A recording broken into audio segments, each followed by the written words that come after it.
एक क्लास में कई छात्र पढ़ते हैं। हर साल कोई लड़का टॉप करता है तो कोई फेल हो जाता है। जो बच्चे फेल हो जाते हैं उनमें से ही कई बच्चे सुसाइड कर लेते हैं, और फेल होने वाले बच्चों में से ही कोई बच्चा सुसाइड की ना सोचकर खुद के इंप्रूवमेंट की सोचता है। तो कोई बच्चा थोड़ी देर दुखी होकर वही वापस पुरानी आदतें दोहराने लग जाता है। क्यों? जब परिस्थिति सेम है तो सभी बच्चों की रिएक्शन अलग अलग क्यों है? क्यों कोई बच्चा सुसाइड कर रहा है? क्यों कोई खुद में इंप्रूवमेंट कर रहा है?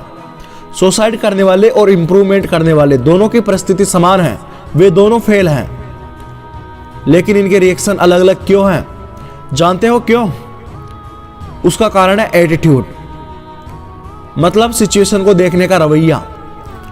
और यह बात केवल क्लास तक ही सीमित नहीं है, बल्कि जीवन के हर क्षेत्र में हमें यह चीज देखने को मिलती है। जब कोई असफल होता है तो कोई अपने काम का मातम बनाकर रोता है, हाथ पे हाथ रखकर बैठ जाता है, तो वही कुछ लोग असफल होने पर भी नहीं रुकते हैं और दोबारा प्रयास करना शुरू कर देते हैं। यहां भी परिस्थिति सेम है। परिस्थिति यह है कि दोनों असफल हैं, लेकिन एक व्यक्ति का रिएक्शन अलग है तो दूसरे व्यक्ति का रिएक्शन अलग है। एक व्यक्ति असफलता के बाद भी हाथ पे हाथ रखकर नहीं बैठता, वह दोबारा प्रयास करना शुरू कर देता है, और एक अपनी असफलता का मातम बनाकर रोता है।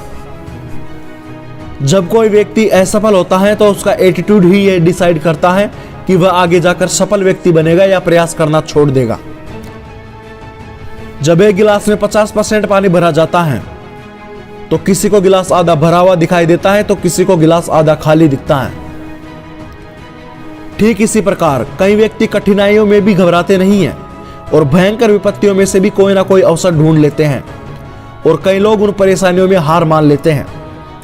जिस व्यक्ति का एटीट्यूड पॉजिटिव होता है वह हजारों बुराइयों में से भी एक ना एक अवसर जरूर ढूंढ लेता है, लेकिन जिस व्यक्ति का एटीट्यूड नेगेटिव होता है वो हजारों अवसरों में भी कोई ना कोई कठिनाई जरूर ढूंढ लेता है। कोई व्यक्ति सक्सेसफुल बनेगा या नहीं बनेगा, यह बात केवल कठिनाइयों पर निर्भर नहीं करती है। व्यक्ति सफल होगा या असफल होगा, यह बात उसके एटीट्यूड पर डिपेंड करती है। इसीलिए अपना एटीट्यूड पॉजिटिव बनाओ। अपने एटीट्यूड को इतना पॉजिटिव बनाओ कि आप लाखों परेशानियों में भी उस रास्ते को ढूंढ सके जिससे आप बाहर निकल सकते हो, जो आपको अपनी मंजिल तक पहुंचा सकता है। इसीलिए अभी पूरे दिलो जान से अपने आप से कहो कि मैं अब किसी भी परिस्थिति में नहीं घबराऊंगा, मैं अपने एटीट्यूड को पॉजिटिव बनाऊंगा, मैं अपने एटीट्यूड को पॉजिटिव बनाऊंगा। परिस्थितियां याद रख लो, मैं तुमसे नहीं घबराऊंगा, मैं अपने एटीट्यूड को पॉजिटिव बनाऊंगा। जय हिंद, जय भारत। तो मिलते हैं नेक्स्ट वीडियो में एक और बुलंद आवाज के साथ में। LCM गोल्डन फ्यूचर, सफलता की नई राह है।